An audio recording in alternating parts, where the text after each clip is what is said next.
What's going on, everybody? It's your boy Pegasus. It's Dommy Feds, and we're here to preview, not even preview. Oh, jeez, we've done 2 weeks Recap. preview.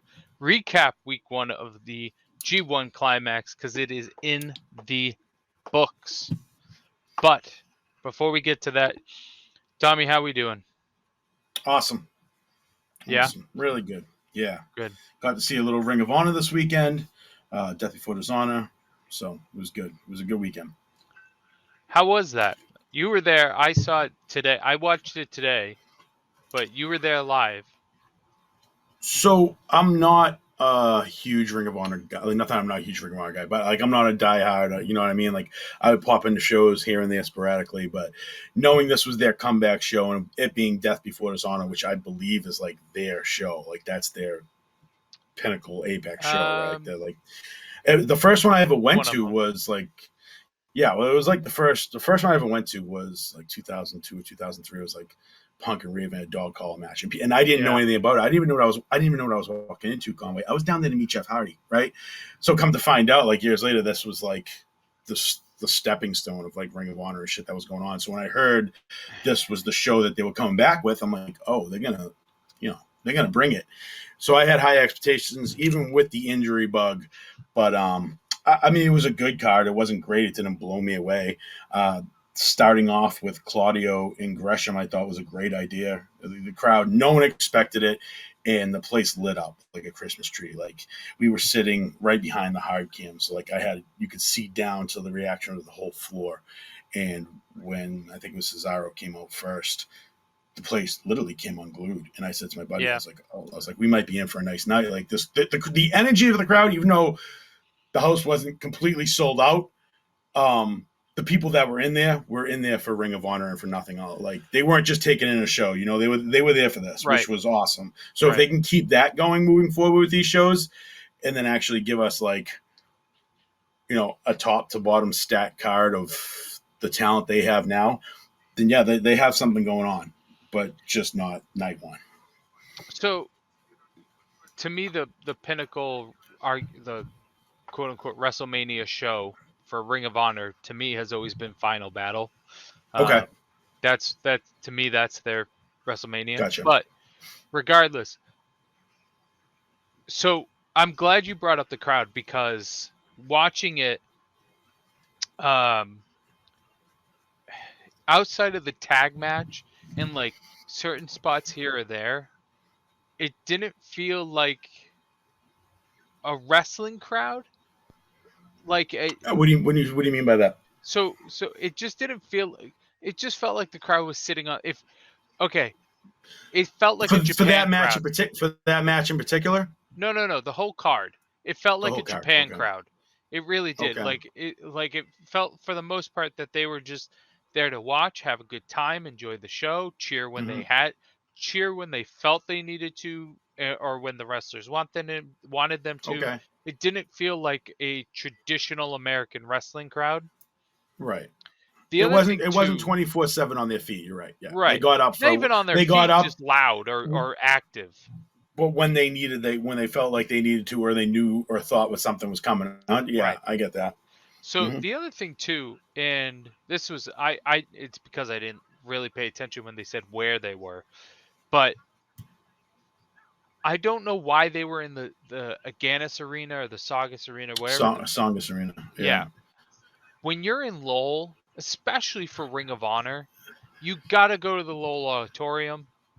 I Like thought that's where it was until like I that's double checked and I was like, oh shit, it's not in the Lowell. That's where the history is in Lowell, that I was just right? about to say that's where the history is with Ring of Honor in Lowell. In wrestling in Lowell, for the most part, like that's where Big Samoa things have Joe gone won on the there. that's where Samoa Joe won the NXT title. That's Mhm. where what was it? The Young Bucks, SoCal Uncensored, and I think the Motor City Machine Guns had their Ladder Wars, Oh uh, wow. which is a show I was at. Like I think I think what Cody won the ROH title in that building too. probably, but I think like we were in there for that too. We were there for that and Samoa Joe, but none of the other stuff you mentioned, which is like crazy to me. to me this was a situation, and I had heard all night about ticket sales and what tickets were left available and all this stuff, It was and wild, like man. and like to me that's a Tony Khan problem. It's not a Ring of Honor problem. I feel like that's going to reflect on Ring of Honor, and it shouldn't. It should reflect on Tony Khan, because Tony Khan, because of AEW, I can go to and do well selling at this arena or this arena or this arena, where he should look at his product, look at who watches his product, look at where his product has done well before and go, we're just going to go there. Because when Ring of Honor did a combo show with New Japan and they were in Lowell, they did the auditorium. They could have done the Aganis or the Songus Arena. They probably should have, arguably, but they did the auditorium because they understood that's where our fans like to watch us. It's a great arena where any seat you have is great. And you feel when you're up there in that circle, you feel like you're on top of the ring. Right, You know what I mean? Like instead of a loge where you always can see down, in that building when you're in those, like it's like being in a theater almost, right? And you're right, like because it's a horseshoe. you're literally on top of the fucking ring, Yeah. bros. It's Oh just yeah. it gives the whole thing a completely different vibe as a fan Right. watching it. It really is a different experience in that building. Probably for that reason, at least for me, it was. Right. Like the first time I saw Okada live was in that building. First time I Wow. saw any New Japan talent, not any, maybe not any New Japan talent but the major players, like 10 feet away from me because I was on the floor, like, was at the Lola Auditorium. And, like, to me, New Japan can do very well, if not sell out, the Songus Arena. So, like, why go to there? Like, it's not an AEW show. You have He has to recognize that. And it's funny you said that. So, and I'm usually not big on like drawing houses. Even though I was putting it into the group chat, I was more surprised that like this was their first show back, so I was expecting every seat in the house to Second, be packed. Usually I don't care, right? it's their second one. But oh, It's their what was the first show first one? back in Lowell. The first one was Oh, Super okay. Card of Honor, where Oh, right. I'm where sorry. FTR Yeah, beat the Briscoes. I'm sorry about that. Yeah, but and that was under the AEW banner, or was that No, that under Ring was of the Honor's Ring of banner? Honor banner. That was Ring of Okay, so Honor. that's where I'm saying this. Like, this is the first time Tony's put on an ROH show, right? Right. Technically. Well, Okay, so it was his first. Uh, if I remember the timeline right, Ring of Honor announced Super Card of Honor. Then it announced Tony Khan had bought Ring of Honor. Then okay, he said he was going to honor the date of that show and do what he can to put on that card. right. So it was Okay, kind of like a 50-50. So I would say I see what you're saying. I would almost say that this show was a 100% pure Tony Khan show, Hmm. though, you know what I'm saying? So it's funny you said that. If I didn't know this, right? If I didn't know he was behind it, like I'd been under a rock for the last whatever 2 years and didn't know someone else bought Ring of Honor, it looked like a Ring of Honor show. Like Really? to me, it did. Walking in there, I mean, Okay. it was a little bit bigger, but it was just a little more. It was a little bigger, but it didn't feel like it was being produced by a guy that has that kind of backing. I thought So, he did a very good job at making it feel like that. see, it's funny you say that because I would agree with it more if it was in the Lowell Auditorium. The building was a bit extravagant for them, You know what I mean? but And the other thing too is I don't know if you got this feeling, and I always feel like watching a show on your computer or TV or iPad or whatever and seeing it live are two different things, even though it's the same It's match. not even. No, it's not though. There's matches that, and that's funny because this is something I want to get into later on about a certain match.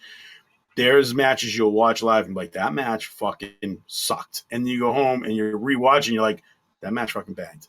Right. Like there's some matches that go off better on TV and vice versa. There's matches that So you see are amazing live and you're like, well, it didn't translate. There is a loss in translation between live and uh, right. No, 100%. production. And that's kind of my point. Like I was fine with Claudio and Gresham opening the show, but it felt like for being the Ring of Honor World Title, it felt like a TV match. The Safe. match They played went it safe. the match went 11 minutes and 30 seconds. Okay? I'm fine. I said this earlier to a buddy of mine. I'm fine with Claudio winning the title because I feel like Tony is taking the year one, year two AEW approach to Ring of Honor, where he wants to get who he feels is established talent in there holding belts.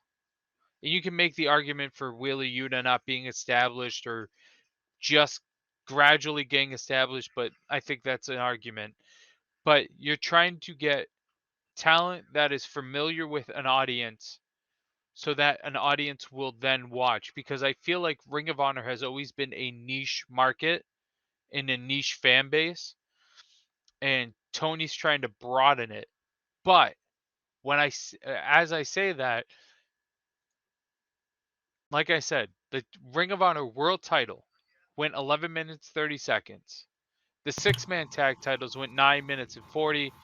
The pure title went 15:55. The women's match went Yeah, I got this up 17:20. for me.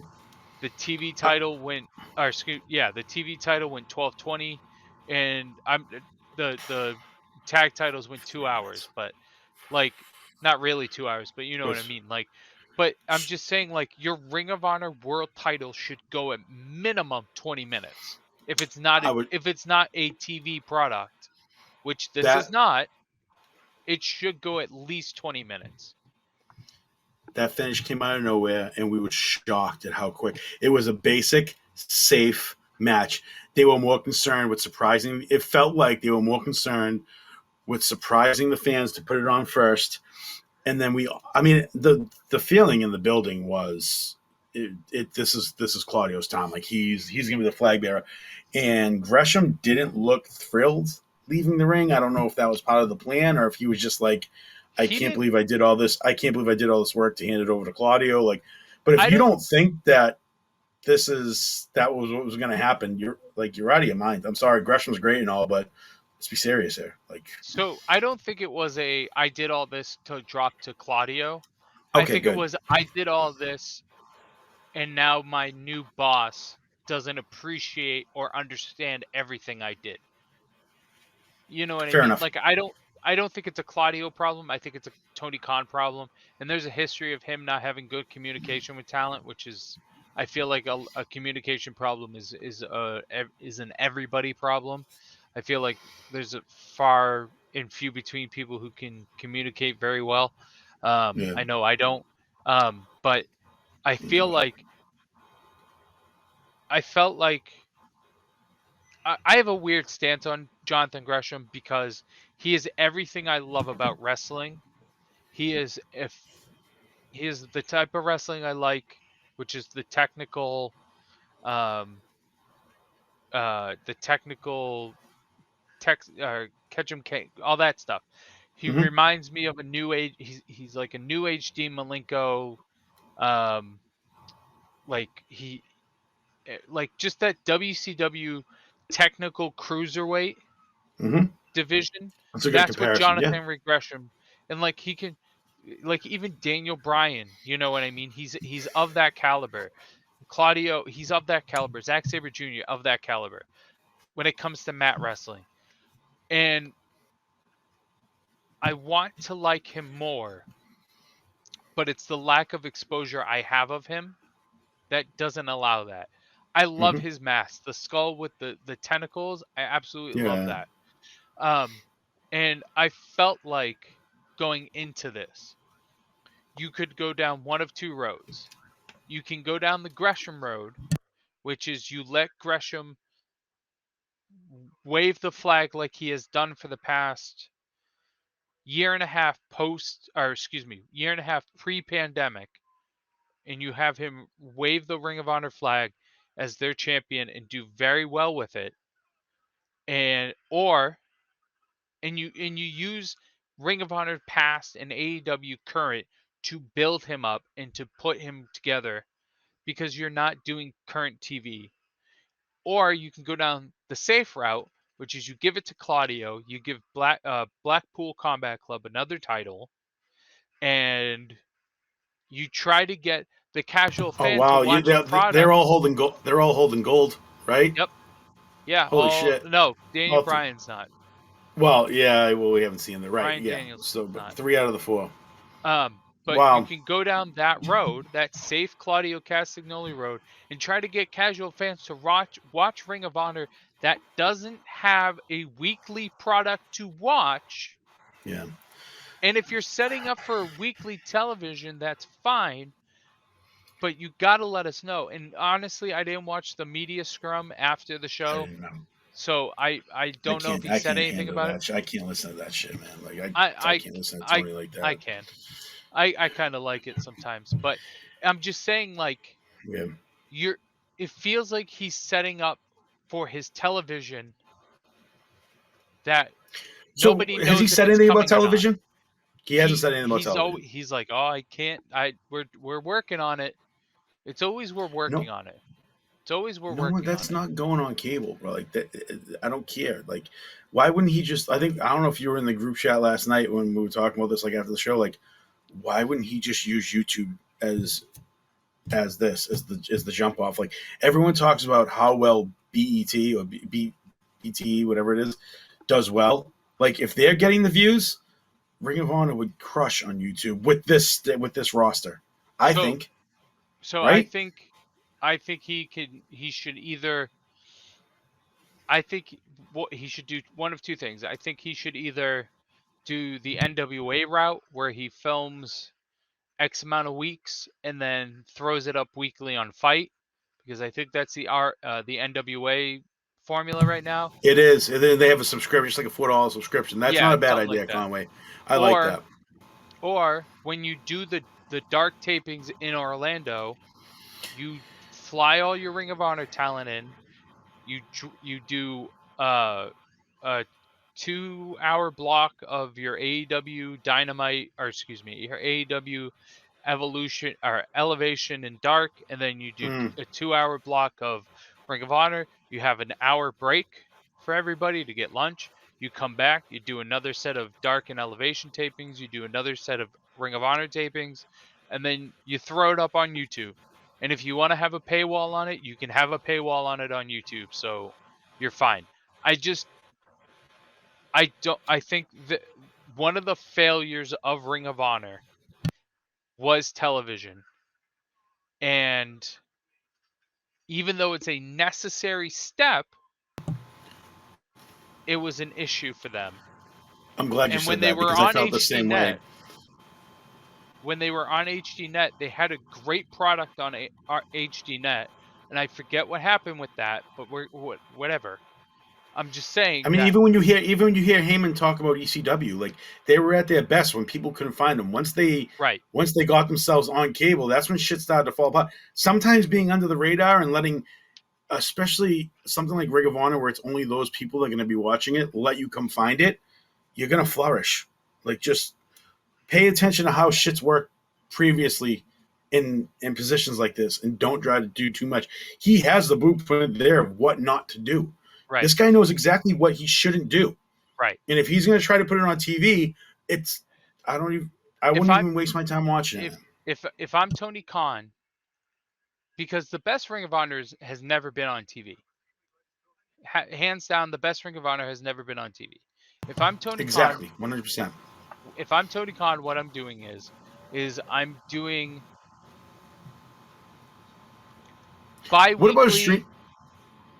I'm doing bi-weekly or monthly shows. Tra- Maybe not traveling, but I'm going places. Maybe not like full traveling, but like maybe the week before AEW's in town, you do a Ring of Honor show in that town or something. So you were a Ring of Honor fan, like you followed them. Like, did you Yeah, follow them and buy the? So the yeah, best way to see them, if you couldn't find them on TV, was go to a show and buy a DVD, right? Like that was the best way to keep right. current if you were a Or hardcore fan.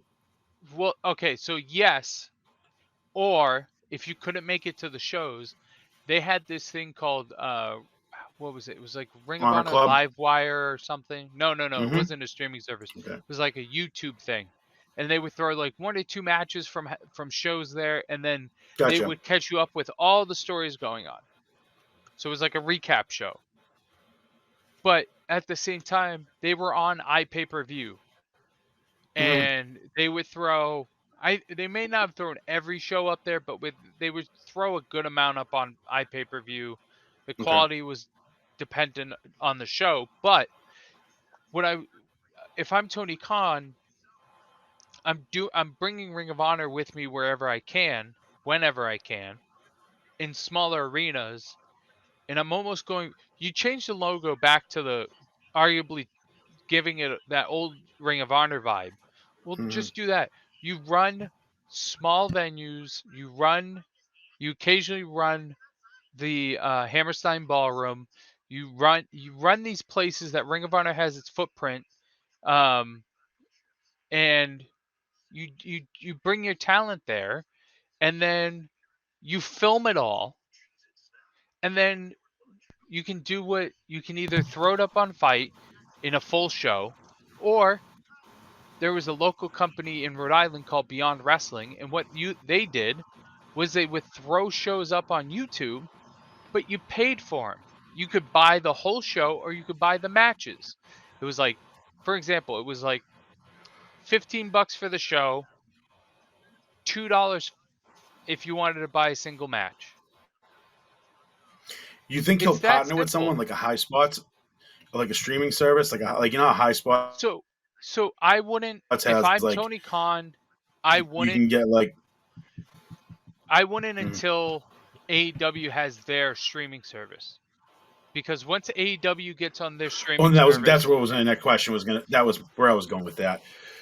Do you think that's eventually going to oh, happen? Like, is that something 100%. that's being Yeah, talked it's about? 100%. It's just what streaming platform do they get Because on? he's already at the point where he could throw up his library. All right, I mean, already after what 3 or 4 years is well worth Well, like.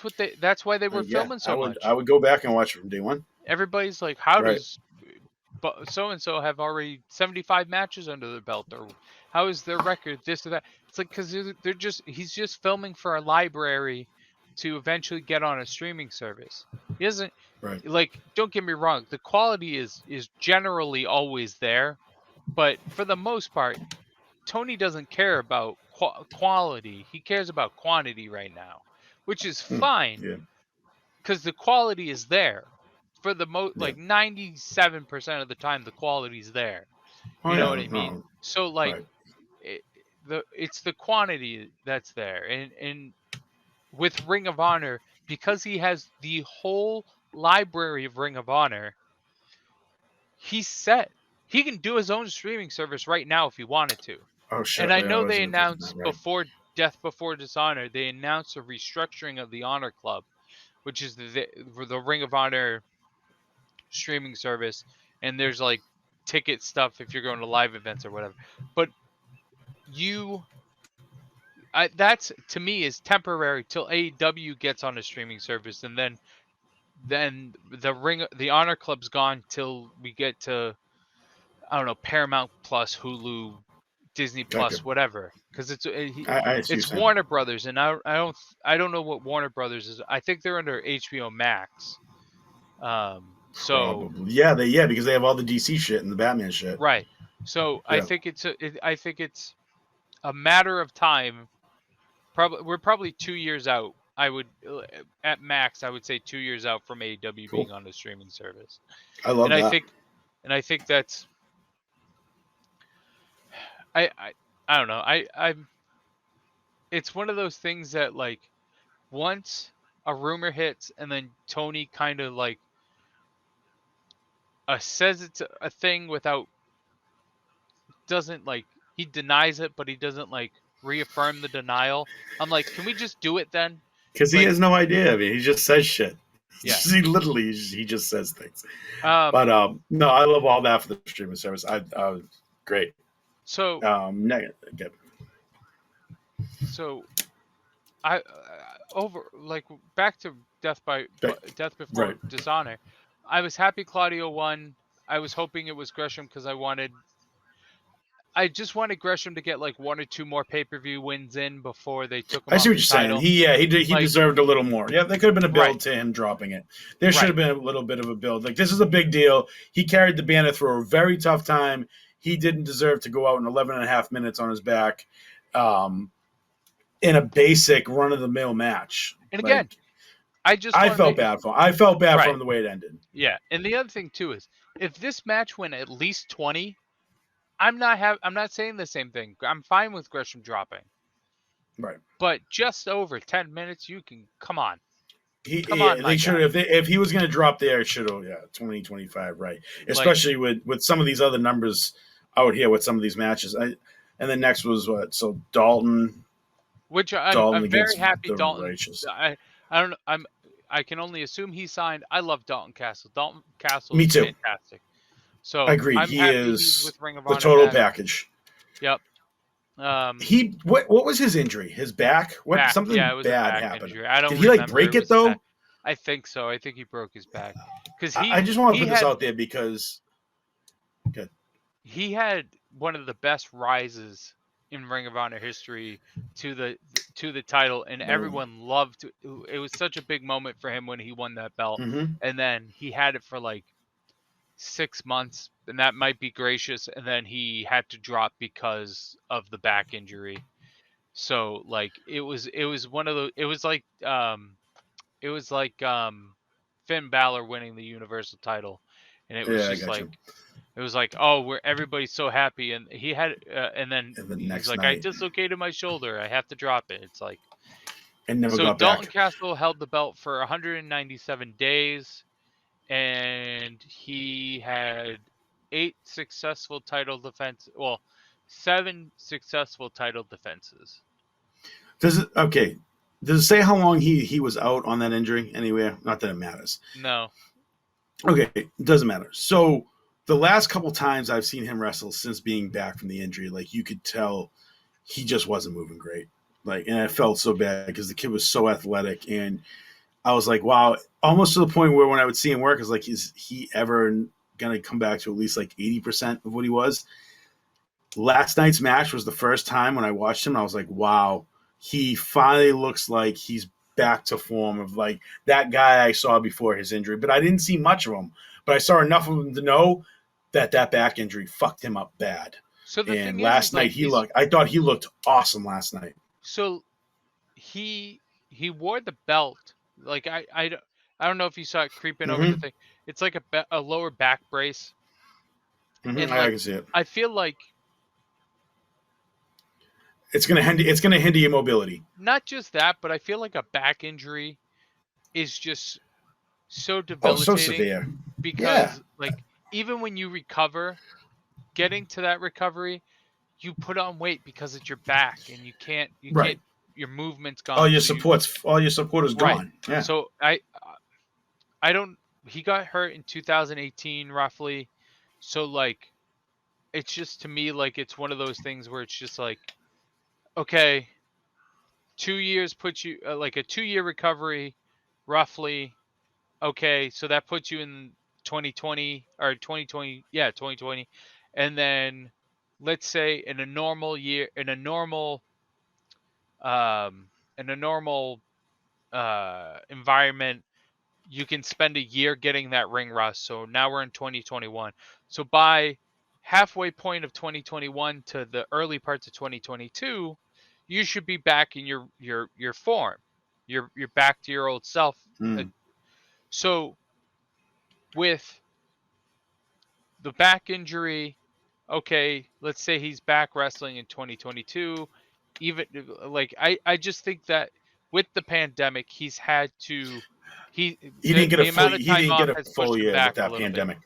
Right. And I think I'm not disagreeing. Like the kid broke his back. I'm not saying like this isn't me disparaging him. Like I wanted to see this Dalton Castle, and I was worried if we were ever going to get him back to some sort of capacity where it's like, oh man, he looks good again. And like I said last night, go back. If you're a Dalton Castle fan, I'd say go watch that match because I kind of liked all of this. Even Vincent and those guys, like, their entrance is cool. He's such a different entity when with these people, which I don't know any of the other two. So I'm happy I'm happy that Vincent showed up because there was a part of me that wasn't sure if he was going to show up because of Impact, but I know Impact and AEW have a good history together, so Yeah. there's kind of like a one-off kind of deal. And so the other thing too, and it's kind of sweet for me, Dutch, the big guy on that team, Mm-hmm. he was part of a tag team called Team Tremendous with Dan Barry. They were a cop gimmick tag team. It was an independent around here. They were Okay. so funny. They were so fun to Cool. watch. I don't think I ever caught them. I've they're seen Bateman on New Japan, but Dutch I know yeah, nothing Bateman about. does New Japan Strong. Vincent's on Yeah. Impact. Dutch, or as I know him, Bill Carr. He's not wrestling as much as he used to, but it's just one of those things where I want Dan Barry and I want Bill Carr on my TV screen doing the Team Tremendous stuff because it's just Gotcha. so entertaining. It's just so much fun. And like, obviously personal life's getting or priority and whatnot, so I don't know if we'll ever get to see it, but it's always fun to me to see Bill Carr on my TV as either Cool. Dutch or Bill Carr. So Awesome. I know I'll keep Tony's still that. kind of go ahead. I was gonna say I'll keep that name in the memory banks then because yeah, that's a I know Tony's kind of still flushing out his Ring of Honor roster, mm-hmm. but there should be a good mix of new talent, old Ring of Honor talent, and when I say old Ring of Honor talent, I mean pre-pandemic, pre-shutdown Ring of Honor talent, and AEW talent. Mm-hmm. If you get a good blend of those three, regardless You can of have some the format in which you want your fans to digest it, it should be a good product. 100%. What else? So before we get to the tag match, did anything Uterine. else? Yeah, You Uterine Garcia. So I kind of feel bad. I poked fun at this match. So it went 15 minutes, almost 16. Yep. And the first 10, I'd say the last 7 or 8 minutes of this match were fucking awesome. It took them a while to get there, and it did. It felt like a dark match, but like you said, that crowd wasn't a regular wrestling crowd, which also changed that for me too. Once you said that, I immediately went back to this match in my mind because it was the one I poked fun at in the group chat. And I was like, oh, it's like a dark match. This sucks. And then about 7 or 8 minutes left, man. They kicked up and they were reversing shit and everything was smooth as silk. These guys were like, it was fucking peanut butter and jelly, man. Everything they did was flawless, seamless transitions, and it was really good wrestling for the last 7 or 8 minutes of this match. So I apologize for making fun of the first half of it, but yeah, they really turned it up after. And Daniel Garcia showed a lot more personality here in Ring of Honor. I think he might be a little pushed back by like when he's on Dynamite, like the bright light. Like under the bright lights, he's still getting his feet wet, which is fine because he's a young kid. Seeing him last night during this show, he had a confidence about him, and he was the kid that I thought he would be. Every time I see him on screen, you wait for him to be that like real dickhead, like his kid's cocky prick. And he was flipping every time he walked by the Ring of Honor thing. The symbol, the Ring of Honor sign, he just flip it off. Yep. On the way back after he lost, he still flipped off, and at the top of the ramp. And I'm like, that's awesome for this kid. So more of him here. Let him grow here. He seems comfortable. Keep him and Wheeler Yuta together. Do what you have to do for both these guys too, because I mean, as awesome as Yuta is, like, I want to see this continue in some way. So I hope something comes out of this match right here, or whatever. you want to call it. S- I don't want to So, call it feud, but this match. well, it is a feud because it's the Jericho Appreciation Society Right. versus the Yeah. Blackpool Combat Club. Yep. For me, this was the match of the night. Um, and I know a lot of people are like, "Oh, but that tag match, though." And don't get me wrong, that tag match was phenomenal. That tag match felt like a traditional Ring of Honor tag match. And we'll get to it in a second because But want to there's talk. one I don't more. want to talk There's about everything on this card, but okay. Watch. Okay, then, real quick. Dragon Lee and Rush. Sit down and watch this match, and watch oh, Dragon it was Lee really get his good. head. But no, watch his head get smashed off the canvas, Oh and yeah, he gets knocked. He gets knocked out to the point where I was like, they're gonna have to call this match. He gets up, and once he hits his head off the back of the mat, you see him do this, right? And he's just yeah, like, oh man. So he gets up, and as he gets up, he collapsed yeah. He like did. down on his Yeah, knees. That it was wasn't. scary. And I was like, I looked at my buddy, and go, that's fucking terrifying. Like that's scary. Yeah, And then you see him like as soon as it happens, something happens in his head. He's like, I gotta get through this. He did, goes 110 miles an hour, finishes the match, and like then the ropes are holding him up. Check this match out because whoever Dragon Lee is, first of all, they both looked awesome, but from that power bomb to the mat on is absolutely wild. Dragon Lee is great. Dragon Lee has a strong history in New Japan, especially against Hiromu Tanahashi. Okay, Dragon Lee's fantastic. That match was really good. I expect nothing less out of those two. wild. I So, can't wait to go back and but watch it. but back to the Wheeler Yuta match with Daniel Sorry. Garcia. I Sure. To me that was the definition of Ring of Honor. There should have been Mm-hmm. 3 matches on this card that defined Ring of Honor. It was the tag match which delivered this match, and then the world title match.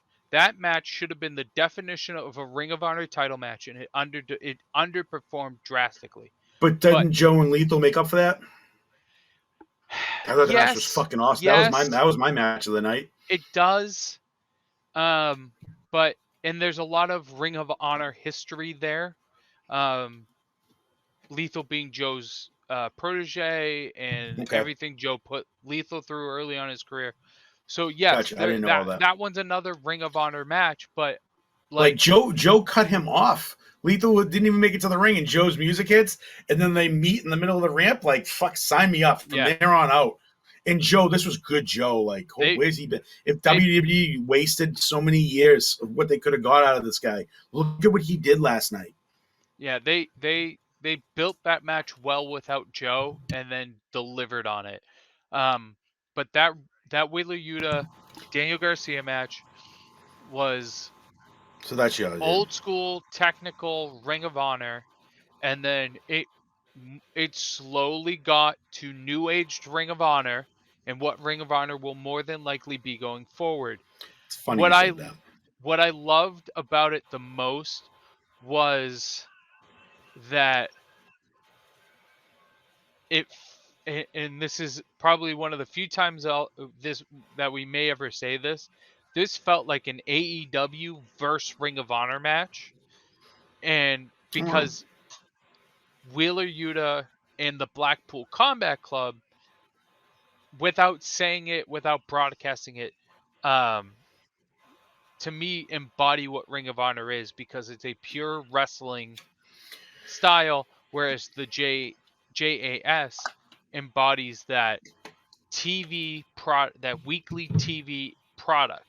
Now, the comments you made earlier about Daniel Garcia, I feel like he if Jericho or the other members of the JAS, I keep wanting to say JES, but good for you for even knowing the initials. the other members of that faction, when they're around, he feels like he can't be himself. He feels like he has to try to be this type of character for the television product. It might just be an AEW thing, but the Daniel Garcia we got last Saturday night. Oh yeah, last night. Sorry, last night felt like what Daniel Garcia on AEW for the JAS should be. So 100%. if we if there's a if we can do this weird balance with Daniel Garcia, then he'll be one of the top guys heel wise for Ring of Honor. Hmm. It's it feels like I said, it just feels like when he's on AEW that he's trying to There's a lot going project on there for what a young kid, so I yeah, get it. he's just trying to project what Yeah, he thinks or what he's being told, what Tony Khan or Jericho or whoever wants him to be for this group. 100%. Whereas last night and he was at the other thing too, he showed up at the media scrum for Wheeler Yuta. He was like, I'm not embarrassed. I'm not like I'm still here. You didn't beat me. You rolled me up. Like I'm still standing. I'm still walking. I feel fine. Let's It's go another awesome. 15. Like that's the Daniel Garcia that they We need. probably want on AEW Mhm. TV, but because of possible pressures that either he puts on himself or that other people put on him, it's just not portraying across on AEW I television. agree, but this is definitely going to help. Yes, I think Ring of Honor will do wonders for the kid. Me too. Um, And you want to move on to the main event? yes, please. Okay. Um, before I go into my thing, how is that match live? Not what I expected. Good way or bad way? Bad. And Okay. the, I want to hear your take because this. Excuse me. What we were talking about earlier, how matches project well live and then on TV. And I said to my buddy, I said, I want to watch this one back on TV because it didn't do it for me live. And you know me, man, the tag team's wrestling my shit. Like I was so here for it. It was good. It was good.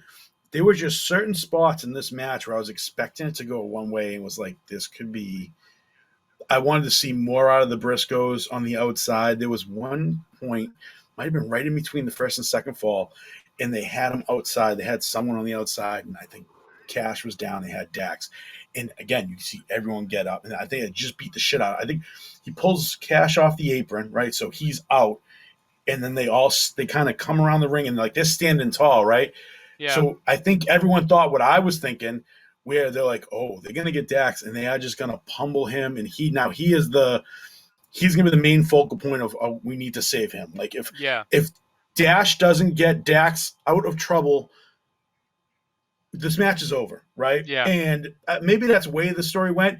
But there was a moment in this match, and this is me where I'll nitpick this because this is the shit I'm here for. So I'm sorry.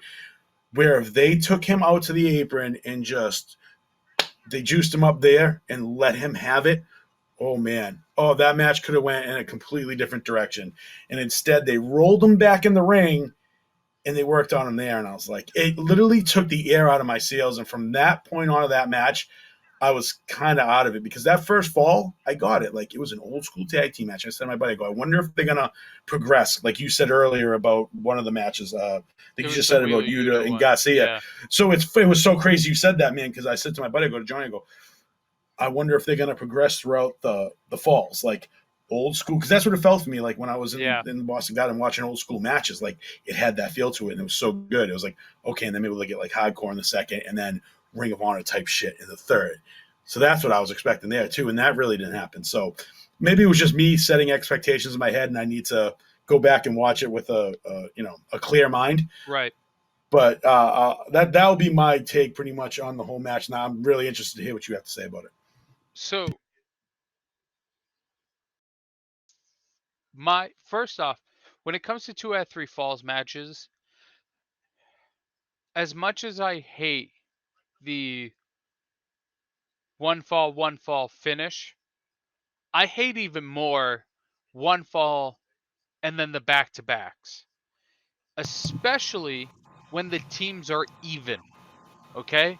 And I feel like that's going to be a controversial thing to say. No, it's okay. Just take me through the falls So I, of winning, the winner of the falls, because I'm so, trying to put that together. What you just said, but you so got to give me I'm the just winners of the falls. so I would much rather it go uh, FTR Briscoe's FTR than Briscoe's FTR FTR. Okay. But if See, I'm it's never expecting it to go that way. It's funny you said that. I'm always right, expecting the other way, and it right, pisses me off. right. I love it. So don't get me wrong. The unexpectedness of of Briscoe's FTR FTR is great. But I hate it when the teams are so even or the match is so even. Because whether people want to admit this or not, they are very even teams. Okay? I Of understand. course they are. Yeah. Right. But I understand that a lot of people are like, "Oh, what have the Briscoes ever done? They're not that great of a team.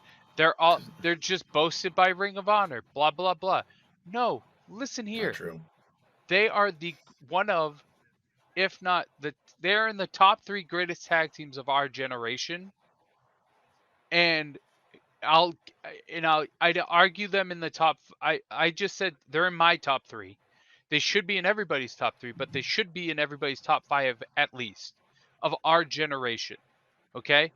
They are that, maybe not influential because of how niche of a market they are, but if you just go through their history and watch their match quality, it is so consistent.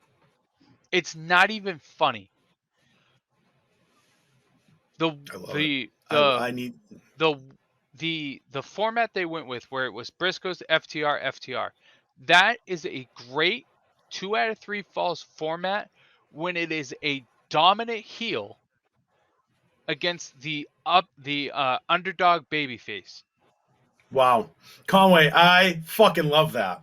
So, Yeah. like, just for example, if it was WrestleMania 30, uh Randy Orton versus Daniel Bryan 2 out of 3 falls, and Daniel Bryan had wrestled Triple H earlier in the night like they did, Mm-hmm. then 100% please do the Orton Bryan. That would have been D. Bry. so much better. That would have been amazing, because now he scored I hate that as you. I hate that you even put this in my head because now I'm never gonna watch a 2 out of the three fall match the same ever again. but Like, it all but depends I on the love it. talent in there. It all depends on the Yeah. talent in there. This match should have been the split into the final. Okay? But now, because in my opinion, Tony Khan, and this and it in my opinion doesn't happen as often as people think it does. In this situation, I feel like this is Tony Khan being a fanboy and going and believing everything that FTR is saying. We're the greatest tag team of all time. We have all these titles, blah blah blah blah blah, and giving them the 1-2-2, or the way the match planned out. Mm-hmm. Yeah. I don't care that they went over. I'm not saying they should have lost. All I'm saying is that the Briscoes, in my opinion, should have gotten, I don't know if respect's the right word, because I don't know if they were done. I don't think they were done a disservice in this match, because I thought it was a very good match and a top tier match, especially for going 43 fucking minutes. But I just saw that number. I was like, wow. I just think Holy it should have. shit. I just think you should have done the split. That's all I'm saying. I feel like the teams are too even for this to happen that way. And the other thing too is, Have any one of the teams have a back to back fall? I know what you're right, saying.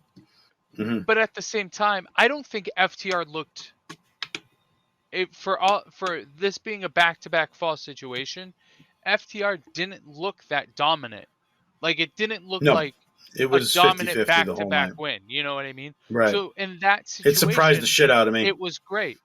The third fall ending with that middle rope pile driver was crazy. That was Yeah. insane. He throws him through the table right before that, right? Right. They Is that both go through the table. dash Yeah. comes with the save? Yeah, and Yeah. yeah, okay, But it was just like, yeah, that shit was wild. but I also didn't think that was a Briscoes match as much as it was a Ring of Honor Briscoes match. Like, There should have been I a little more brawling, a little more. I thought they were gonna go through the crowd at one point, and then they kind of U-turn it. They hit the barrier, yeah, and it was he just U-turns it, and I was like, you're right there. I Give me one moment of just lunacy in this match, like Briscoe's fucking lunacy, right. please. Like And I feel like we didn't this, get it. no, I agree. I think that, like, the Super Card of Honor was the show to do the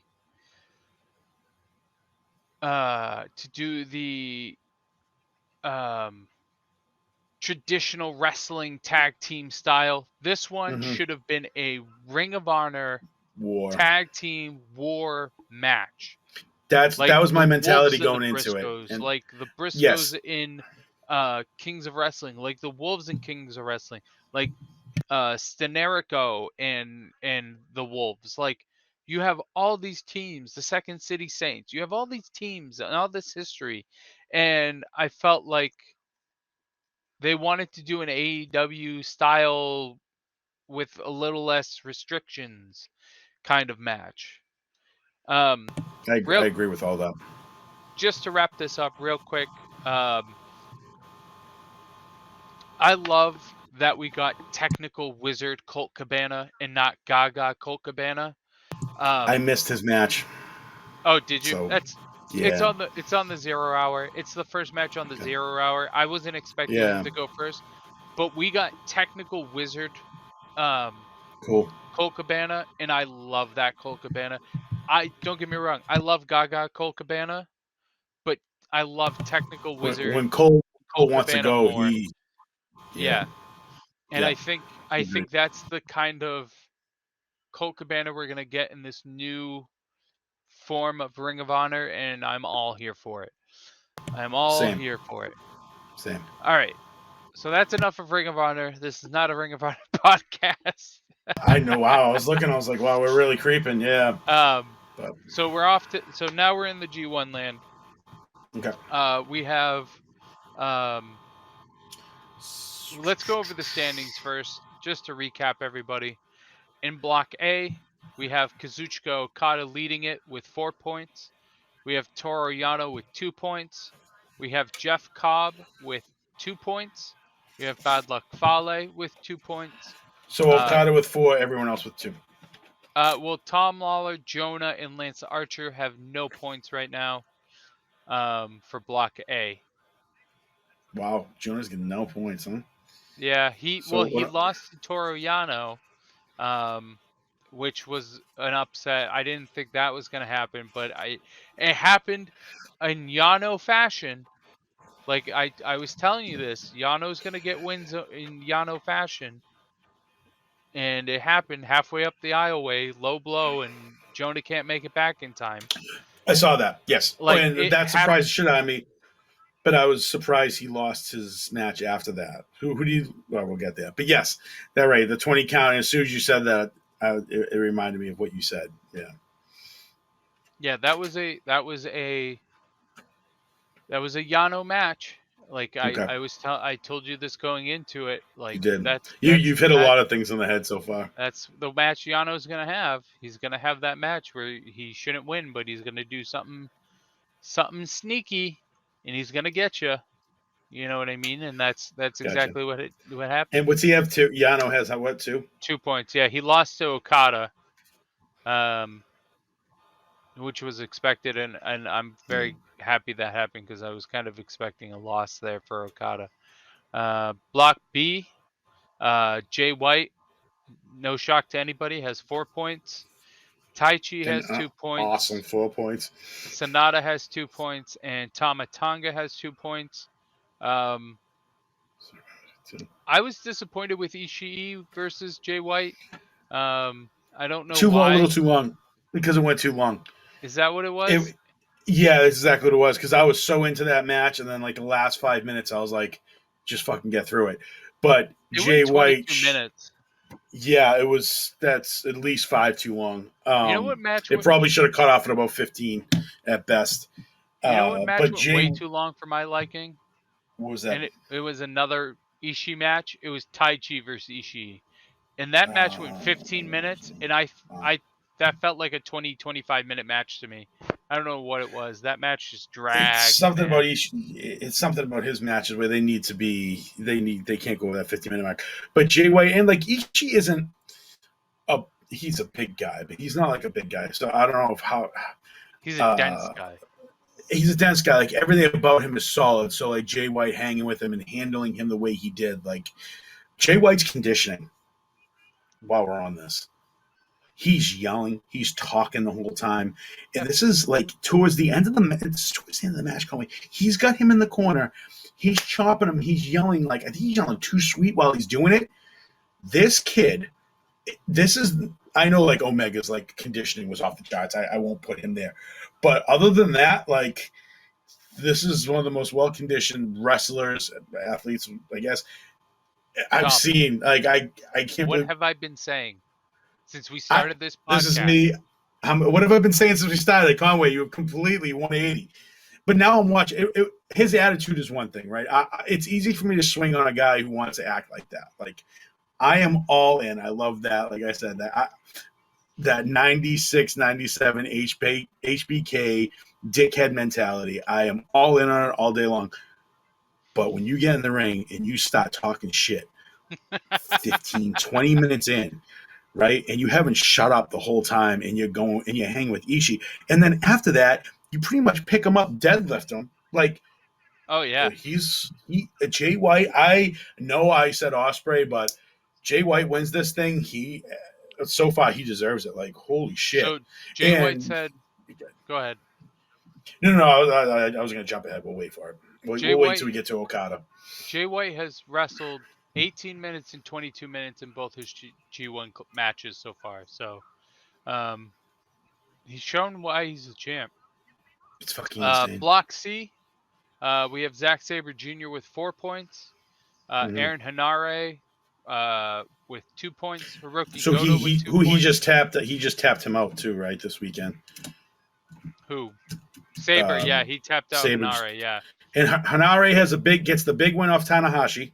I said it would be funny. Why else do you put? Cursed you out, dude. Why would you put? That's the only reason you put Henare on that card. Like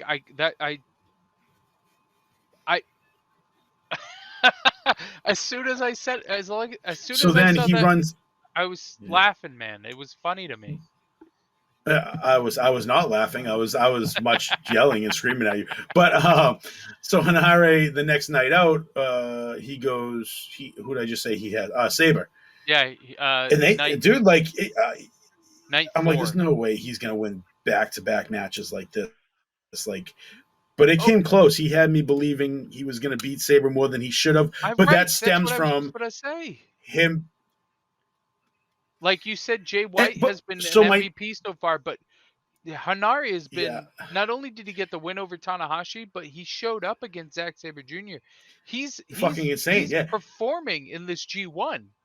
Like, he's performing better than some of the other talent, the more established talent, like Yujiro Takahashi, in this G1. Like, I think Henare is using this G1 to make a name for himself. He has with me at least. So when he beat Tanahashi first match, I think. Yeah, it was the first match of the G1. So first match of the G1, we get the big upset, and I was like, wow, if this was more about Tanahashi losing, at least at that moment. Was it? And I'm like, their commentary was. Yeah, I think the commentary was more pro Tanahashi just lost. Now he has more of a hill to climb, as opposed to what a big win for Henare. I think. So that's how I felt listening to it. Do you think that's off expectations and not off the person? Well, that's what I was going to say. So I was wondering where they were going to go with him, if they were just going to say, well, that was just a miscue for Tanahashi, and like, we're not going to do much with this guy after that, and we're just going to keep it to now Tanahashi has a bigger hill to climb, as opposed to Henare just got a huge win. But then he has this outing versus Sabre, and now it's a different ballgame. So now, for me, all of a sudden, this is a kid to watch on the block. So the thing is, I think they did well with him.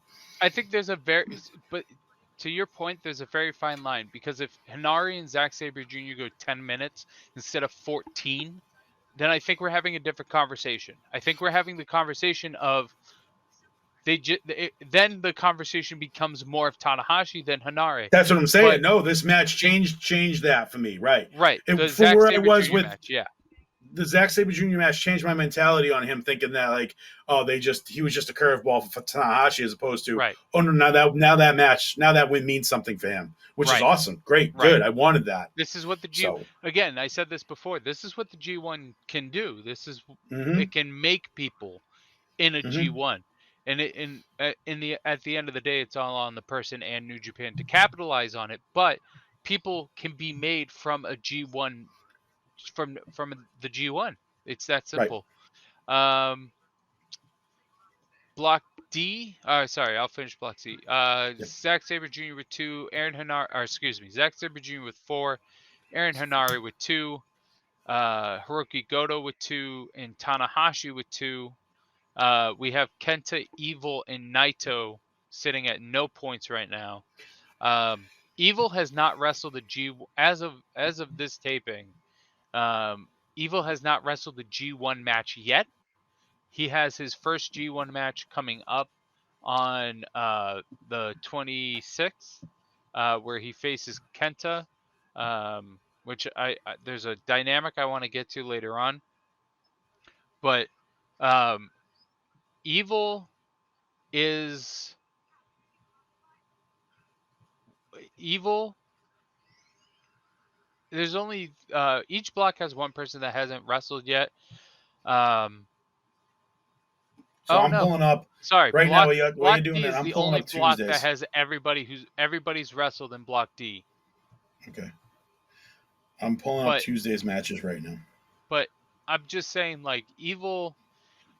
I'm there's part of me that's thinking Evil's gonna sneak out now because of this late start, and I can't say So that he has about Kenta. He Tom has Kenta Lawler on Tuesday. or yeah, he is or Great O'Khan. I don't think they sneak up, but there's I want to get to Naito's comp because Naito faces Evil in the main event on the on the 31st, and I want to get to Naito's comments about that later. Okay, About Evil. But first, let's wrap up. Let's talk about Block right. D. Block D is pretty wide open right now because we have Shingo Takagi with 2, Will Ospreay with 2, Juice Robinson with 2, El Phantasma with 2, Yujiro Takahashi with 2, and David Finlay and Yoshihashi with no points. Just listening to those standings right now, Dom, is there anything that surprises you right now? No, because they've all just wrestled one match, right? There's a few people who have had 2. Okada's Okay. had 2. White's had Okada's had. 2. Naito's had 2. Tanahashi's had 2. Wait, no, that's D block. Sabres had 2. No, I'm saying in that Um, block. I'm sorry, in the C which block. block? C block. The block we just Um, yeah, C block. Because if Sabres wrestled twice. Sabres wrestled twice, okay, and he lost to Hanari's wrestled Kenta. twice. No, Zack Sabre Jr. is undefeated. He's undefeated. Okay, so no, nothing there then. Is there anything in Nothing any that of the pops up. blocks that surprised you? I guess, like you said, we bring it to my attention. Yeah, Naito being 0-2 is surprising, but he also He has lost. Who was his other loss other than Tanahashi? what block is he? C, right? Yeah. Goto. That was the upset on day So 3, that's I think. okay, and that's it for me. That right there, yeah. Yeah, day Especially 3, the main event of day 3, Hiroki Goto defeated Naito. wow. Which, like, the thing is like, I thought I was watching Tanahashi versus Naito, and I was like, this doesn't. Something feels off with Naito. See, I thought the I opposite, but I see. wasn't listening to it sound on or anything. Like I was just I think. watching it off my phone, I so think it was a little that. different for me. I feel like Naito's going to be one of those situations where injuries got ahead of the career, because I feel like Naito Well, could. you feel like he's missed a step? I feel like his knees are going to cause him to. I think his knees are a big issue, and I think his knees are going to are gonna take him out of this G1. And I just think What do you mean by that? Like, like he they're gonna just give out on him, I or don't he I just don't won't be able to go the pace? Like he's not gonna be able to go the so distance. I don't know if you noticed it, but it became a it I noticed it. He wasn't running a lot, if at Okay. all. Like anytime there was an Irish whip, it was reversed into something else. There was he like Wow. maybe ran once or twice. Like he He wasn't did really that move. running. He did hit the move where he runs up, he gets him in the turnbuckle, runs up his chest, comes on the Right. apron, then sweeps the leg out. I fucking love that. Right. He did that. He did the flying he hit the ropes and hit the flying The forearm. flying forearm. Yep. He like I said, it was he did run, but But not it as much felt as like he he was usually does. trying it just felt like he was trying to avoid it. And like I See, said, the okay, G so I have a reason for that, and I have to go back and watch his first match. I said this was a good match for Tanahashi, right? We were texting today while I was watching yeah. it, and I think if maybe that's what he was doing. He was cutting off, and that was part of the mental notes I have. When he went to go skin the cat, right? I'm like, oh, Tanahashi, please don't fucking do this because it just looks so bad. And he goes to skin the cat, and Naito cut him off, Yeah. and I think he brings him to the outside, right? Yeah. So I'm like, that's perfect. That's things like we were talking before. Like things need to change in Tanahashi's matches, right? And this was the first match where I was like, oh, he looks good. Like they're working his pace. He's working a different pace. He's getting cut off where I don't remember him getting cut off before, and he's a lot more grounded. So I thought maybe that's what they were doing there, but Naito better than I do. So if you're saying that and you're thinking he slowed down, maybe it's not. I thought he I was slowing down. I thought he was slowing it down and playing it like that to keep Tanahashi looking good, right, and especially in the win. I think that's a fine way to look at it on the surface. I think I just look at things a little bit more cynically, and I think that Yeah, no, I love it. You know like much more than I do, kid. So I think that like with Naito being kept off Forbidden Door because of injury prevention and just right, you R said and that. R, I feel like with how grueling the G1 is, that Naito's like I'm not taking it off tonight, but I'm taking it a little Yeah, easier than I normally would. And I like mean, I think you have to at some point. Some of these guys right, have to. Like, and like part of it is the benefit of so many tag matches that these guys will do so they can get those rests in between days. You know what I mean? But like Naito doesn't have a singles match till the 31st with Evil, and wow, I think that like you can't I think that like Naito may turn it up for them because it's one of those matches that he should turn it up for, but and there's a lot of history there and animosity, but I think that with Naito, I just think that unless he turns it into another gear, they're gonna if they truly want him in the Wrestle Kingdom main event, they're gonna have to find another way to get there because it's not gonna be through the G1, and it doesn't feel wow. right now like it should be through the G1. Um, so like, but getting off of Naito real quick, I think looking at the G1 overall, there's not much surprises besides Naito having no points right now. Um, Hanari having 2 points is a little bit surprising, but like we've said, there's kind of One of them where one of them came from is the surprise, right? right. The but um, I think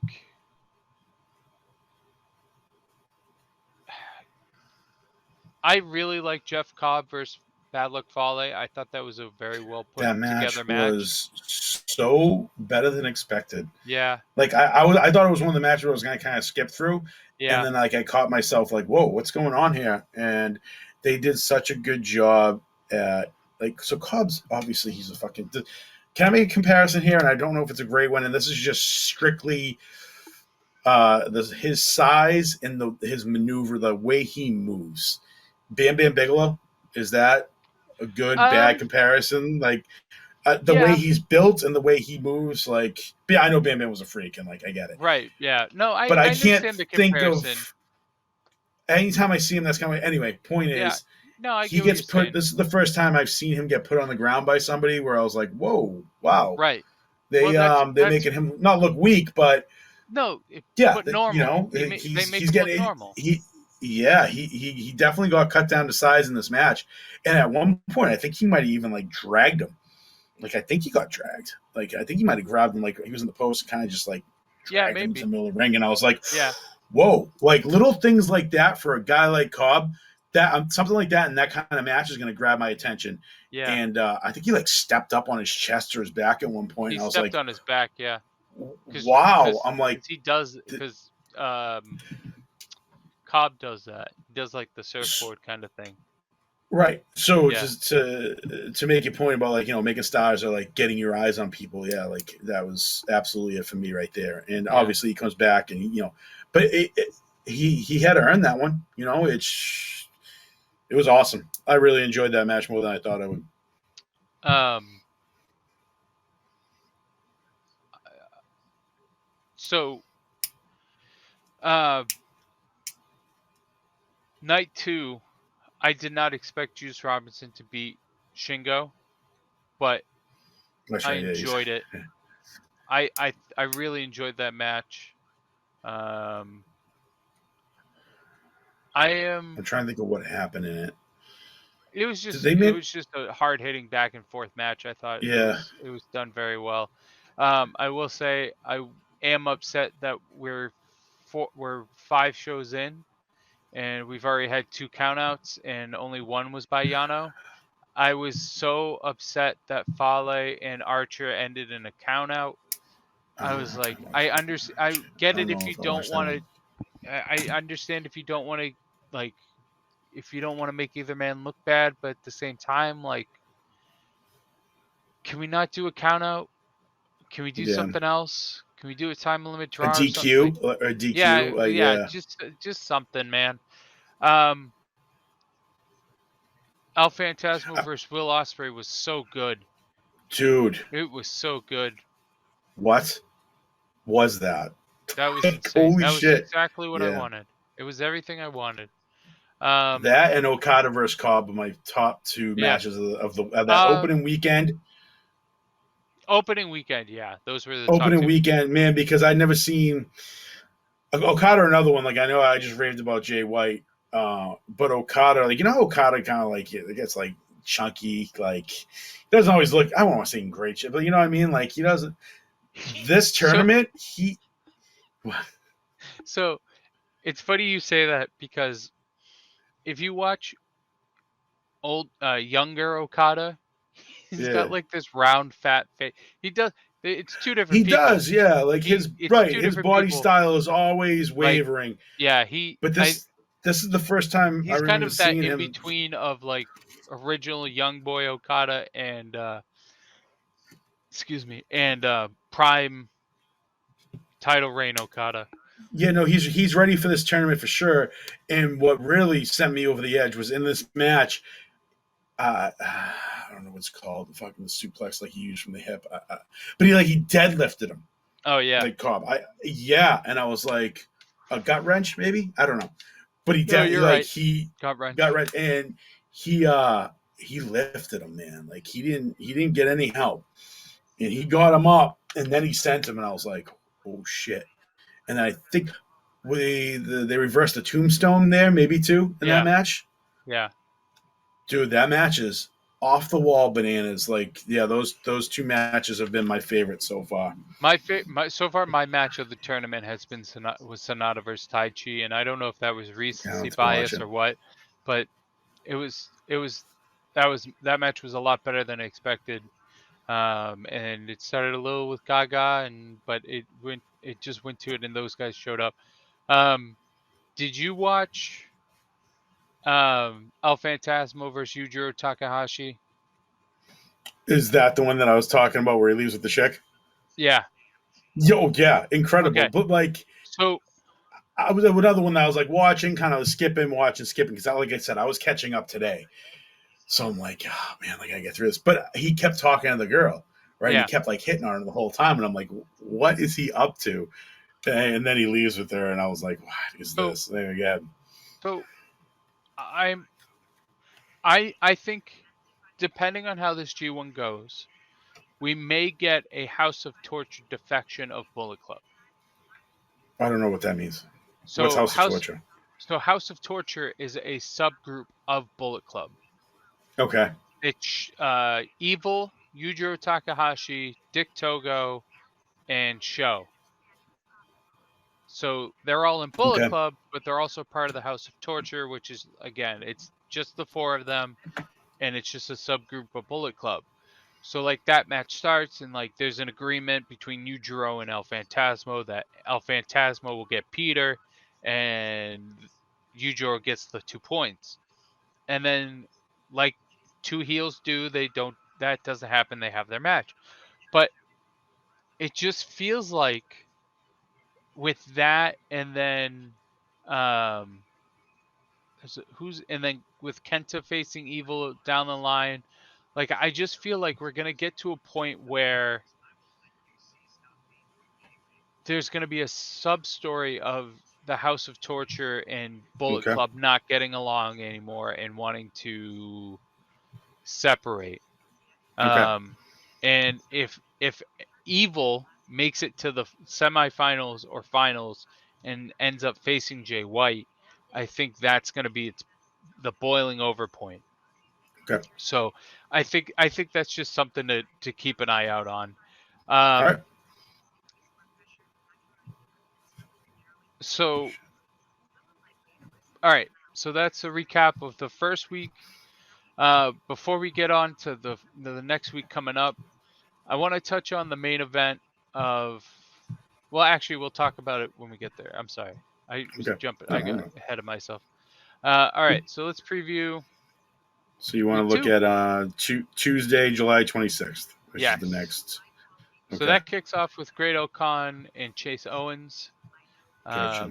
I have Now, see, Great this is a O'Khan match I'd there. just be like, yeah, this is a match I'll probably like, yeah, not be 100% into because both these guys, man, like, No, Great I O'Khan. still don't get, I still don't get what Chase Owens is. He's the crown jewel. It's the crown jewel of the Bullet Club. Kentucky. Is it Kentucky? So Tennessee are they Strong? looking I at don't him know. like, or is that just a cool nickname, or are they really This looking for is a something cool out of this name. kid? He's had it. He's had Okay, it forever. because he does. Ever since he's. Anytime he shows up, nothing he does show me he's a crown jewel. Like that's the That's worst fair. nickname I've ever heard for someone of He this worked for that Jimmy has Rave. Um, Kenta we and have Evil. Kent versus Evil right Sign me after up.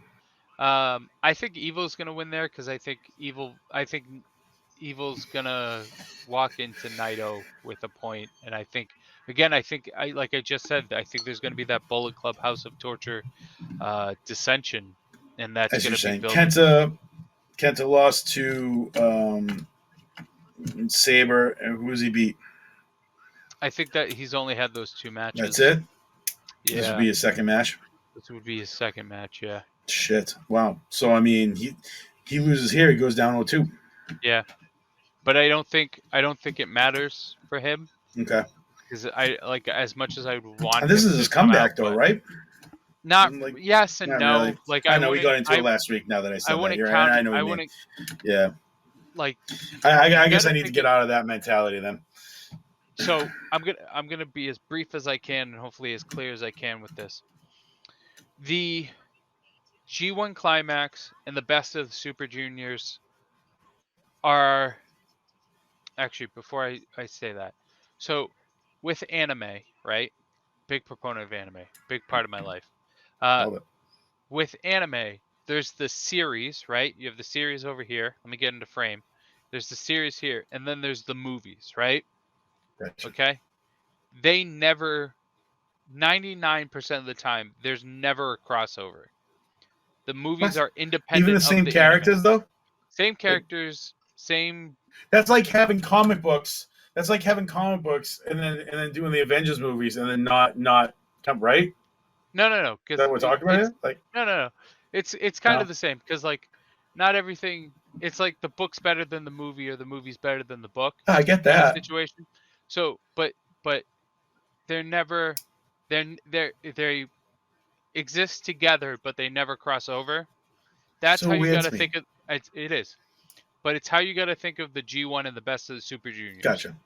They all have the same continuity, but if there's a story that if there's gonna be a story to be told, it's not gonna happen in either one of those. It's not gonna cross paths. All right. Yeah.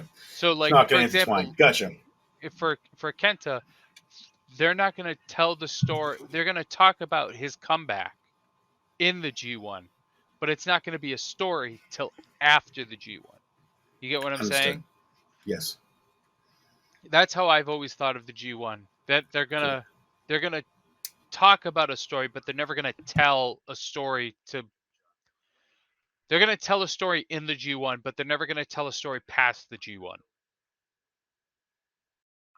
Love it. That okay. I got it. Tom Lawler has his first G1 match against Lance Archer. I'm excited for this one. Me too. It's gonna be a fight. Yeah. I think Lawler's gonna win it, but I want Archer to win it. Same. I can't agree with you on that. And then the main event of day 6 of the 26th show is going to be former partners. Finn Juice finally facing off. It's going to be Dave Finlay versus Juice Robinson. So excited for this. And get Finlay the win here. I think this is the time. I think this is the point you can give him the win. I think he needs something. He has nothing. Yeah. He's got nothing coming out of Finn Juice. Fucking zero. But I think I'm starting to think that going into the final day, it's going to come down to Juice Robinson and Will Ospreay, and the winner of that moves on. Mm-hmm. Because there's so much on that match. Yep. So I think either both men are going to walk in with one loss, or they're going to both walk in with no losses. So if Juice is going to get his one loss going into that match, it's going to be here. Yeah. Because it's the only one that makes sense. So I think it's going to be Juice, but I would be happy with the Dave Finlay win there. So if Juice and Ospreay come into the final day 1 point apart, it's a must win for Juice to advance.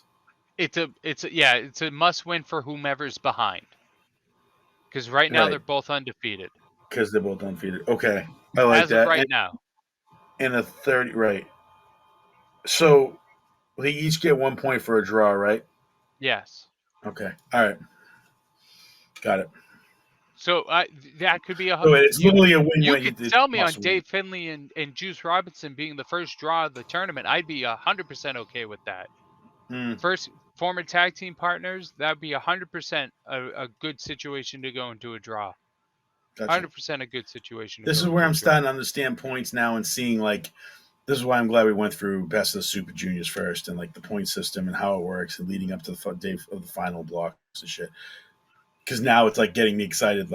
Now we're at that point where obviously wins and losses always matter, but right. Yeah, I see it now. I actually can see it, which is fucking cool. The 27th is the first day of the G1 Climax that I have looked at and gone, this is going to be a bore. This is going to be a snore. No. And I'm going I really to thought struggle. You were going the other way with that. Nope. Because here's the thing. You were coming. You were really setting that up with a lot of excitement in your voice.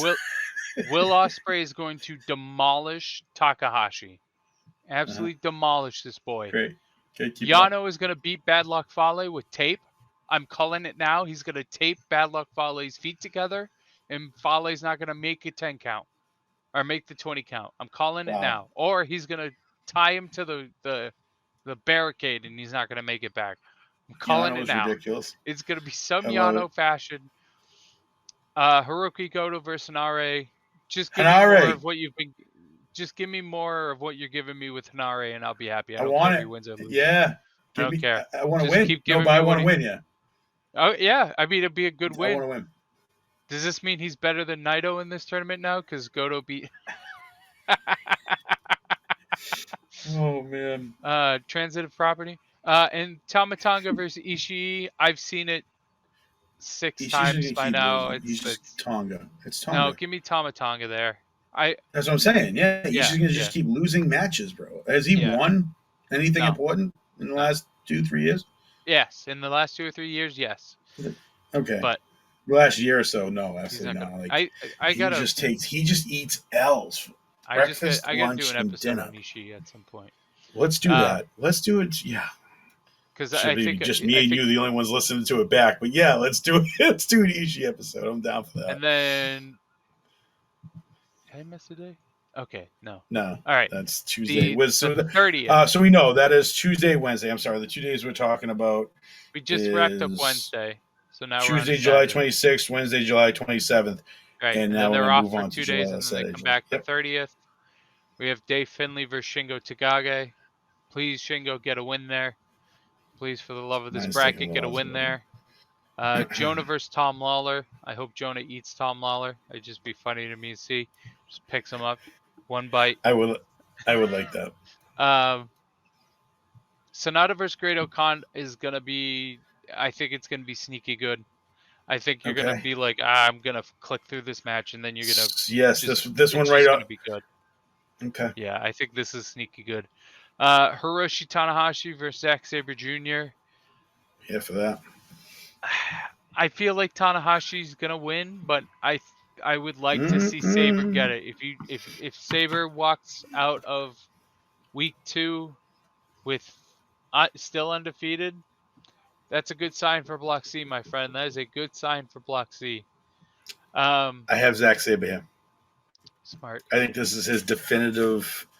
Like, yeah, okay, he's got this not the block wrapped up, but he's now the man to beat.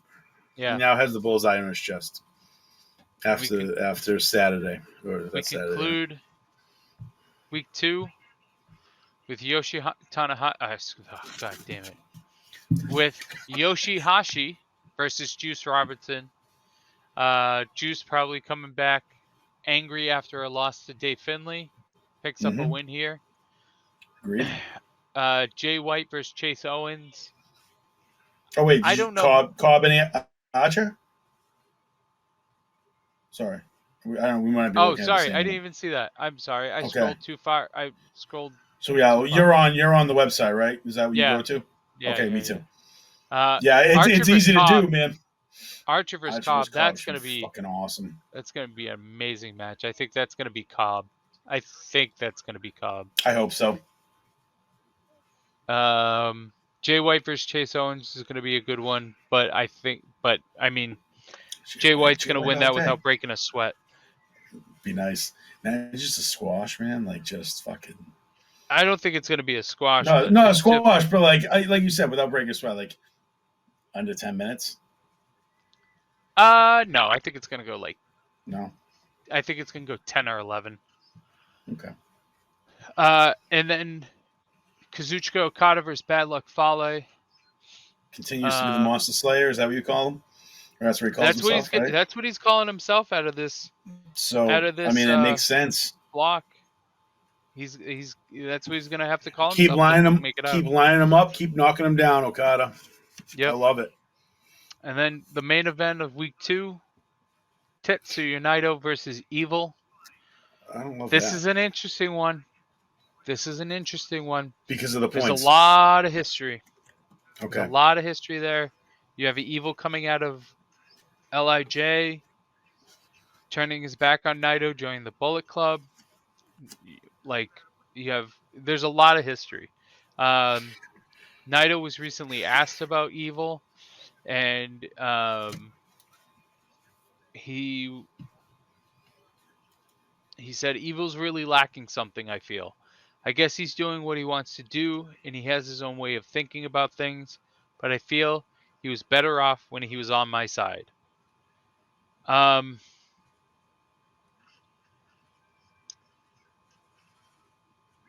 then he goes on to say, I get that after he left for the Bullet Club, he took the double IWGP championships. Maybe it was the best choice for him career-wise. It got him results. But I think status-wise, he was better with me. So, I mean, that tells me that Naito's like, hey, man, good for you, but I don't think it worked out the way you wanted it to. I feel like you were better off with me. And I think this is it's the most recent time Evil's had the chance to prove Naito wrong. And I don't know if Evil's going to be able to. If Naito's going to turn it around, he has to do it against Evil. Okay, and that's why this is the main event. So, being just like a newcomer, I guess, like the minute I see Okada on a card, I feel like he should always be the main event.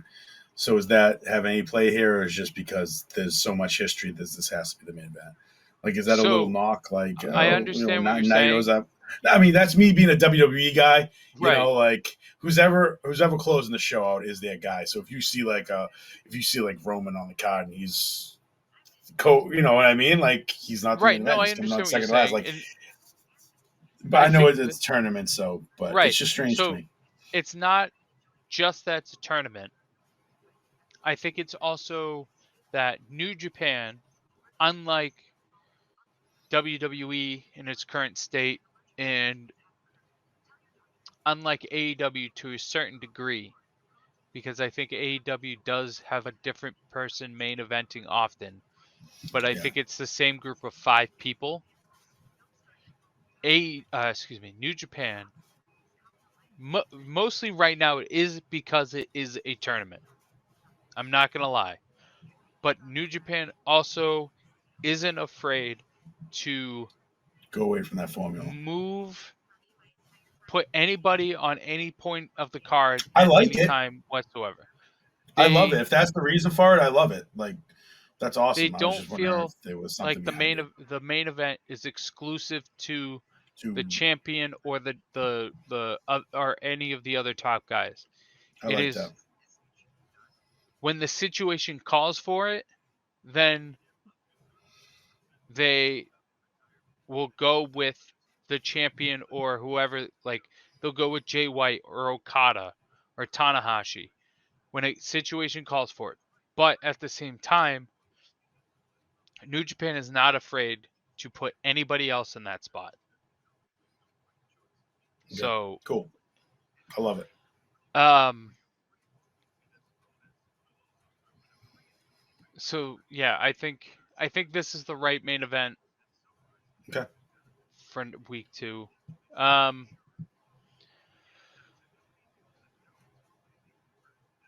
I don't think the standings in blocks A, B, or C are going to change that much.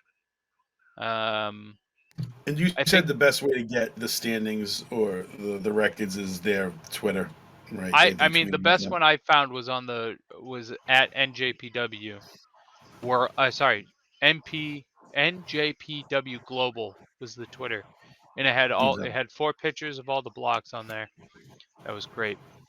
And do they Um, update it after every day? Like every day I they don't have a know. tournament? Okay. Honestly, Well, that's I fine. just, Hey, as long as I know where to get it.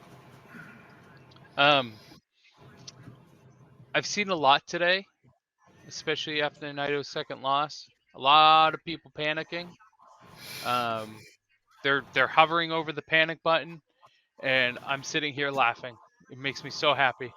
Um, Wow.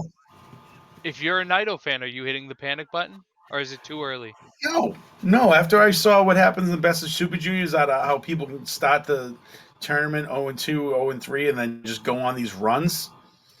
Yeah, no, I don't think 0-2 is for a big name. No, I think that means we're in for something ridiculous. But like I said, Yeah, I I don't. also don't really watch these, so that my formula, my way of thinking isn't a New Japan way of thinking. Like you said, they get a little nuts over there, and sometimes they just decide they want to screw somebody. So could that be it? Yeah, Yeah, maybe. But I not think for it's Naito, man. too early. He's been such the forefront. Anytime I watch anything regarding New Japan, that like he's always right there in your face. He's almost kind of like their John Cena in a way. I feel like he's always there, man. He's always on the graphic. He's always just in your face. Like you see, if you watch a New Japan show, you are somehow going to come away with knowing who this guy is. Is that fair? Oh, 100%. Yeah, So, I think, like, yeah, I can't see them doing something like that to a guy that they posterize as much as they do with him. and if they do, they're telling a story with it. They're not Right. just doing it to do it. There's going to be something there, Hmm. and I, I don't know. I think it's too early to hit the panic button on anybody Yeah, yet, 100%. especially after This week thing's one. going till what, the August 17th? We Yeah, got a long way to go, kids. we got another month. 17th, that's awesome. But it's just like he's also in arguably the hardest block. Yeah. Like A block is hard for I feel like A block is solely hard for Okada because of how sizes and styles work. B He's showing block is no a issues with breeze it right for now. Jay White. I don't Yep. think anybody else is coming out of there. C block is whoever can make it out alive. That's really the way I look at C block is whoever can make it Mm. out alive. So the fact that Naito or Tanahashi or Kenta have no wins, like or they're 0 and 2 Oh, or wow. whatever, they're like it's not surprising to me. You know what I mean? That's a hard block. It's a tough Block block. block D, even though it feels right now very open because there's 5 people out of 7 with 2 points. Right. I don't think it's going to remain that way.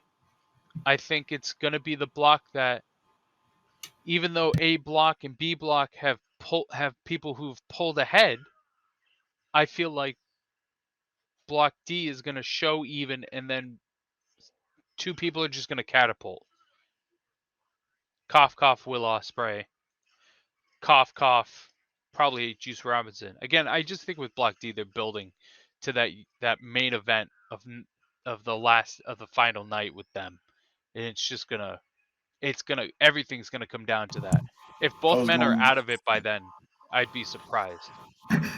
If either Yeah, one there's is no out of way. it. I was pulling the blocks up as you were saying that because I found the message that you sent me, so at least I can look at the blocks.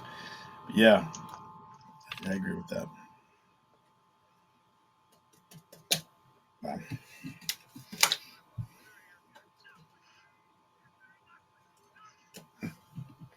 All right. Um,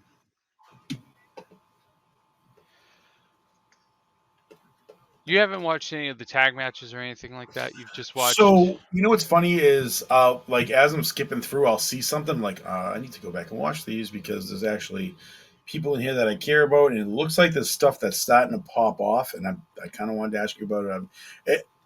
Probably you should probably give me the ones to actually watch that are important because it looks like from what I've seen that maybe United Empire and Bullet Club they're on a collision course, which I guess is pretty obvious, when it comes to Right. two elite groups. But it seems like there was one show where they went back to back, and I think United Empire left the stage, like their match was over, and then Bullet Club was coming out. So like you saw the graphics. I'm big on this. Like I like the production quality of like if they kind of want to not subliminally tell you something, but tell you Right. something without telling you know what I mean. Seeing the United Empire graphic leave, and then everyone's kind of walking off, and then Bullet Club coming out immediately after that. It felt big. Like I think I texted you that. Like, Yeah, is you there did. something Yeah. going on?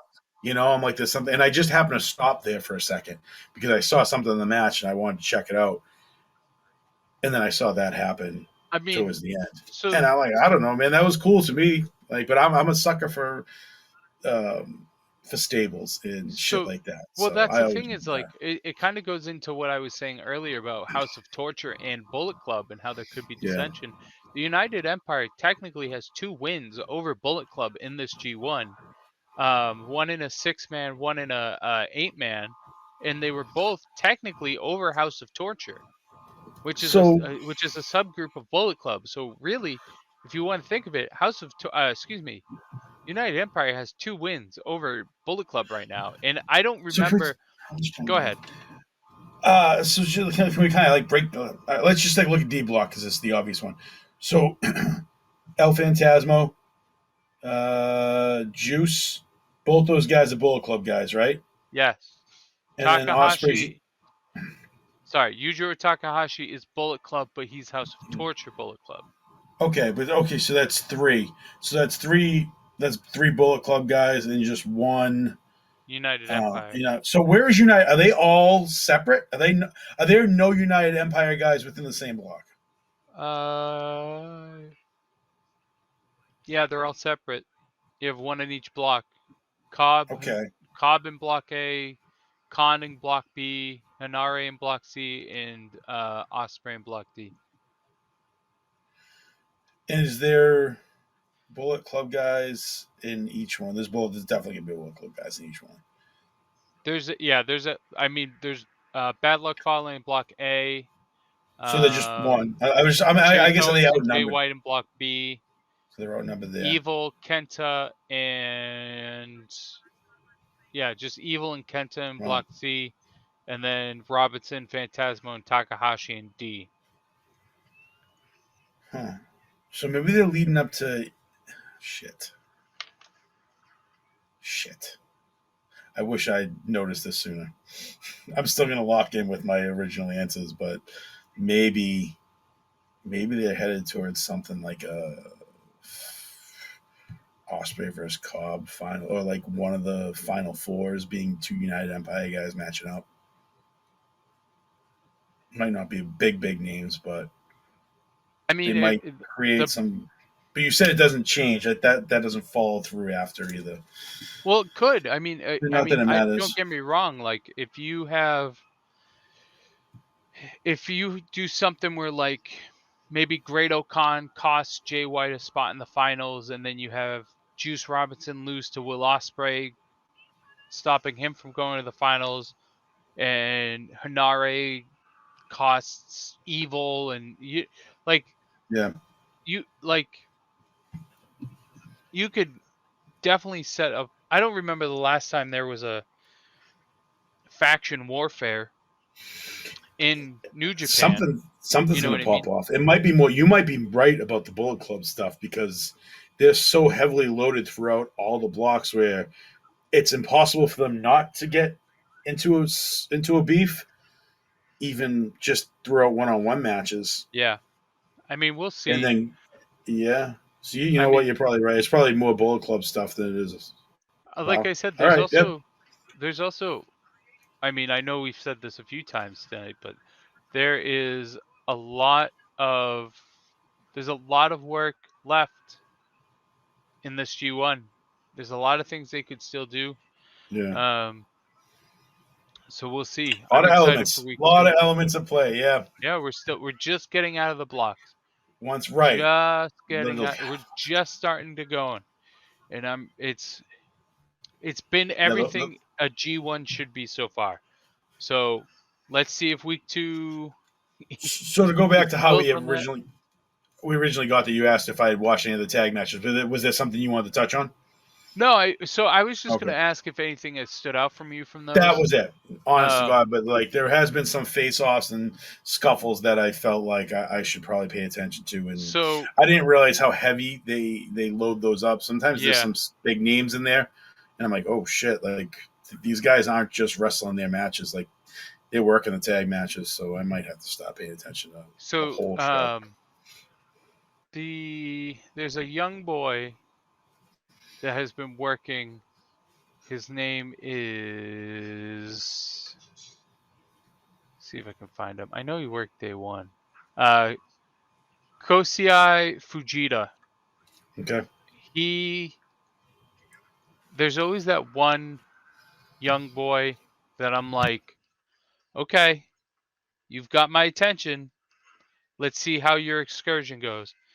Shota Umino was 2020 because of John Moxley's attachment to him. Red Shoes' son, another one. Like, it's actually, no, that's the same person. Shota Umino was one. Clark Connors was another. But he was a New Japan Strong young boy, and so it's the pipeline for New Japan is just the talent's going to be always there, and that's one of the things they always work on. So I was just wondering if anybody from the So undercard has you're stuck asking, out okay? to you. No, but that's good homework, and I will have that set up next time for next week. Any young prospects? All right, so that Pretty sounds much like a everything, right? solid. That's solid. Yeah. Um, we're ready for week 2. Mm-hmm. I feel like I should be exhausted because we've had so much to intake. I've intaked so much wrestling this week, but I think about it and it's G1 and my body goes, no, come on, there's I more. love it. We're just I getting love started. it. As you're saying that, I'm like, should I really? Because I don't have to work tomorrow. I'm like, do I just fire this thing up and really get like, do I dive back into it? Because I know how that goes. I could. We're just getting started, Dom. Don't I know. don't just because just because you're still hungry doesn't mean you need to go back for thirds, all right? We gotta we can't That over is. we can't overindulge ourselves this early, man. It's a long haul, my friends. Long haul. I know, but you're watching every. I feel like you are like like it's impressive. Holy shit! I'm This weekend really like. I should really go back and watch this weekend I because will say I hate not watching it on my TV with my soundbar. Like trying to watch it on my phone or on my iPad, it's great and I can see the match, but I'm not. I didn't grab everything that happened this past weekend, and I feel like I should. I need to listen to the commentary too. That's so important. They're I so wish much better people with could see it. commentary about yeah. They they make as much as I say I hate listening to commentary during matches, they give you much their percentage of important things that they're saying it's so much higher than any other wrestling on TV. You know, New Japan gives you the most quality input throughout I matches. like like it took me a while to get used to uh Chris Carlton, the guy who's with Kevin Kelly, but they're This really good commentary team's together. all right. Their New Japan TV strong commentary, I can't. I think I said it in the group chat last night. Like the Kevin Owens knockoff, and I love Aiden English to death, but those two when they're together, I think those are the two together. I don't know. I don't know, but their TV stuff is oh. But this stuff, Kevin Kelly, he's awesome anyway. Like like he's a pro man. Yeah, Kevin Kelly's one of the best in the biz, man. Yeah. But the other thing that works that at least I like is that there are those breaks. There's 2-day breaks. So like Mm-hmm.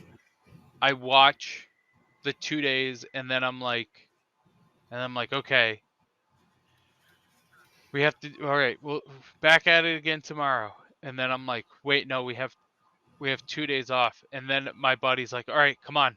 I'm ready for the next like I finished one show and I'm like, ah, okay, I need a break. And then the next But day, you my want to buddy's get like, all right, let's get to it. I'm ready for this. Let's go.